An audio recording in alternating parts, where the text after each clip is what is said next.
அஸ்ஸலாமு அலைக்கும் ஃப்ரெண்ட்ஸ். இன்றைக்கி மதியானம் லன்ச்சுக்கு குழம்பு எதுவும் பண்ணலை.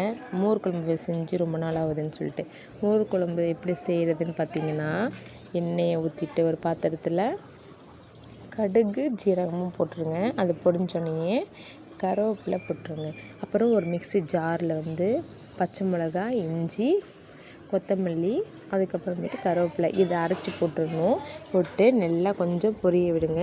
இது வதங்கினோன்னே காரத்துக்கு நம்ம வரமிளகா போடணும். வரமிளகா உங்களுக்கு எவ்வளோ, ஏன்னா அரைக்கும் போதே நம்ம பச்சை மிளகாய் மாதிரி ஆட் பண்ணியிருக்கோமா, அதனால் உங்கள் காரத்துக்கு ஏற்ற மாதிரி நீங்கள் யூஸ் பண்ணிக்க. நாங்கள் 4 மிளகாய் போட்டிருக்கோம்.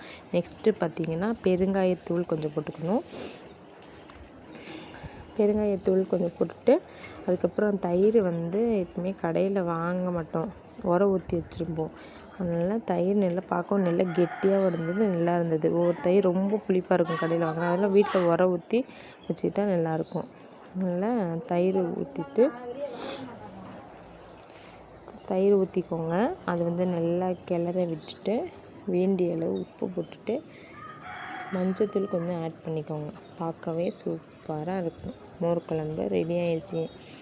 இது மாதிரி செஞ்சு பாருங்கள், சூப்பராக இருக்கும். இந்த வீடியோ பிடிச்சிருந்துச்சுன்னா லைக் பண்ணுங்கள், சப்ஸ்கிரைப் பண்ணுங்கள், கமெண்ட் பண்ணுங்கள்.